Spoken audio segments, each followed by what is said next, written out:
Le fait nucléaire qui reste présent dans l'actualité avec le point de cette commission d'enquête en mission en Polynésie. Objectif, aborder la question des réparations, mais aussi de l'enseignement du fait nucléaire. Les auditions ont été lancées il y a quelques mois. Le point avec Nicolas Pérez et Mata Yorei.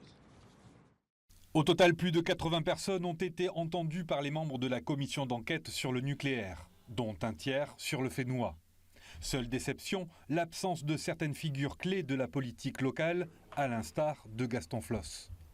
Certains regrets parce que c'est des personnes centrales que j'aurais aimé pouvoir entendre, en tout cas qu'elles puissent se faire entendre et exprimer leur point de vue, leur évolution aussi depuis tant d'années sur la question. Donc ne peuvent pas s'exprimer ou ne le veulent pas, mais voilà, je n'ai pas à juger. Des témoignages pourtant cruciaux pour une meilleure compréhension de ce fait historique, notamment pour les futures générations.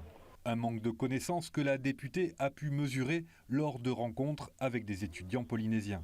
Pour moi, c'était important et pour les députés qui m'accompagnaient aussi, ne pas rester sur les générations qui ont connu le CEP, c'est important, mais de savoir aussi qu'est-ce qu'il en reste pour les jeunes générations. Beaucoup ne connaissaient même pas.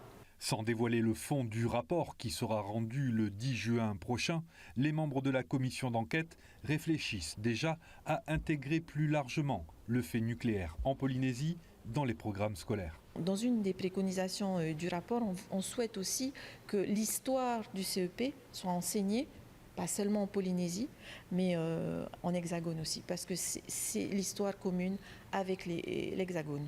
Suite aux nombreuses sollicitations de la population, la députée a souhaité prolonger les dépôts de témoignages jusqu'au 4 mai prochain, afin de permettre à toutes les familles polynésiennes de se faire connaître.